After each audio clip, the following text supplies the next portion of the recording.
Class 7-এর রায় মার্টিনের প্রশ্নবিচিত্রা বই থেকে দ্বিতীয় পর্যায়ক্রমিক মূল্যায়নের ভূগোলের 5 নম্বর স্কুলের প্রশ্নগুলোকে সমাধান করব।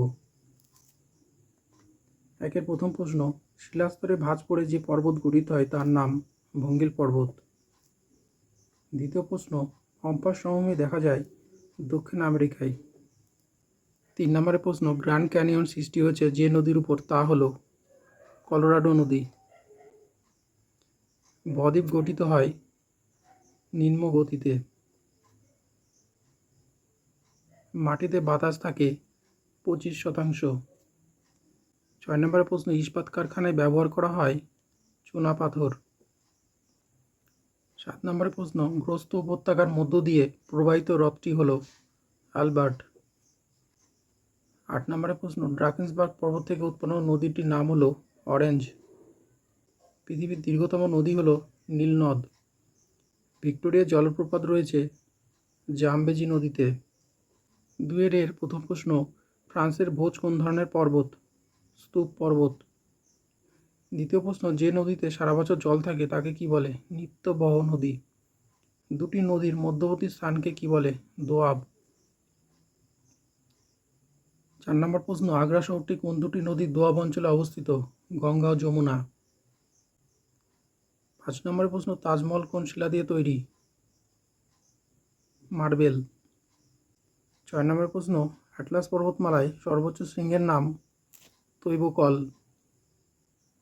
7 নম্বরের প্রশ্ন, সাহারার শুকনো নদীর খাতগুলির নাম কি? ওয়াদি। সাহারা মরুভূমির পূর্বে অবস্থিত সাগরটির নাম কি? লোহিত সাগর। 9 নম্বরের প্রশ্ন, ব্লু নীলের উৎপত্তি হয়েছে কোন হ্রদ থেকে? টানা হ্রদ। বিয়ে দেওয়া যে শূন্যস্থান পূরণ করো। প্রথম প্রশ্ন, পশ্চিমবঙ্গের ড্যাশ অঞ্চলের নদীতে প্রচুর খাড়ি দেখা যায়? উত্তর হবে সুন্দরবন। দ্বিতীয় প্রশ্ন, নদী দ্বারা সৃষ্ট প্রায় ত্রিভুজের মতো দেখতে ভূমিরূপটি হল বদ্বীপ। 3 নম্বর প্রশ্ন, ড্যাশ মাটির দানাগুলোর মধ্যে ফাঁক বেশি? বেলে মাটির দানাগুলোর মধ্যে ফাঁক বেশি। 3 নম্বরের প্রশ্ন, নিজের প্রশ্নগুলির সংক্ষিপ্ত উত্তর দাও। 3-এর প্রথম প্রশ্ন, ভঙ্গিল পর্বত ও স্তূপ পর্বতের দুটি পার্থক্য লেখো। ভঙ্গিল পর্বত স্তূপ পর্বতের পার্থক্য দেখো। ভঙ্গিল পর্বত, স্তূপ পর্বত। দ্বিতীয় প্রশ্ন, টিকা লেখো শাখা নদী। শাখা নদী টিকা। উত্তর এখান থেকে এই পর্যন্ত। তৃতীয় প্রশ্ন, পৃথিবীর বৃহত্তম নদী আমাজনে কোনো বদ্বীপ না থাকার 3টি কারণ লেখো। পৃথিবীর বৃহত্তম ও দ্বিতীয় দীর্ঘতম নদী আমাজনের মোহনায় বদ্বীপ গড়ে ওঠেনি। কারণ দেখো, কারণগুলো দেওয়া আছে এখান থেকে এই পর্যন্ত। 4-এ দেওয়া আছে টিকা লেখো বদ্বীপ। বদ্বীপের টিকা এখান থেকে এই পর্যন্ত। 5 নম্বরের প্রশ্ন, নীল নদের নিম্ন অংশে বন্যা হয় কেন?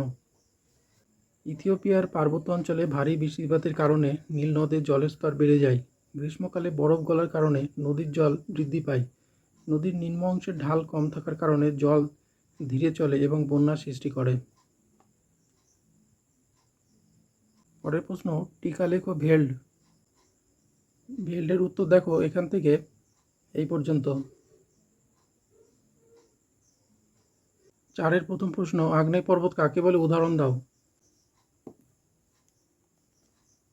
উত্তর এখান থেকে এই পর্যন্ত।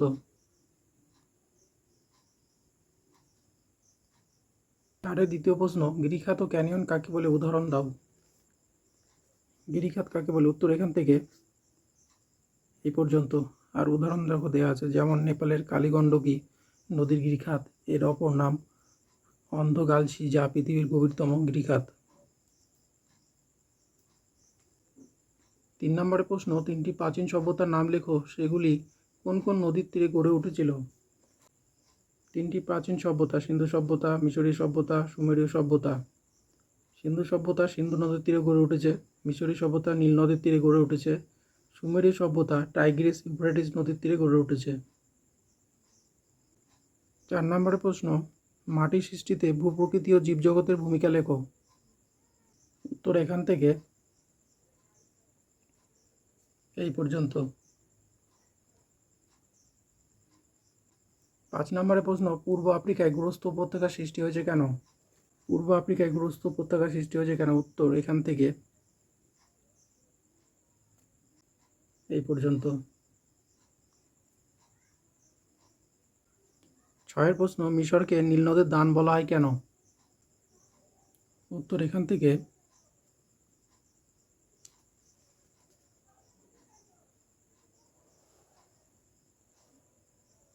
এই পর্যন্ত।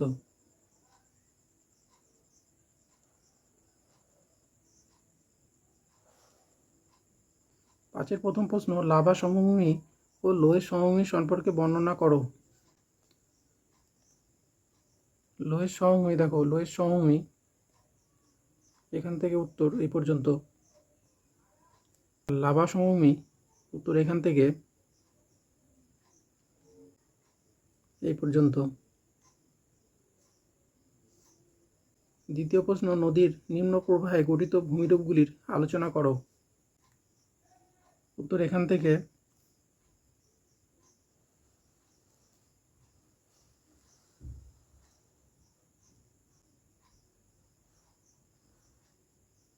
এই পর্যন্ত। 3 নম্বরের প্রশ্ন, বহুমুখী নদী পরিকল্পনার উদ্দেশ্যগুলি লেখো। বহুমুখী নদী পরিকল্পনার উদ্দেশ্য, উত্তর এখান থেকে এই পর্যন্ত। 4 নম্বরের প্রশ্ন, বিশ্ব উষ্ণায়ন সাহারা মরুভূমি ছাড়াও পৃথিবীর অন্য অঞ্চলে কি কি পরিবর্তন নিয়ে আসতে পারে তা লেখো। উত্তর এখান থেকে এই পর্যন্ত।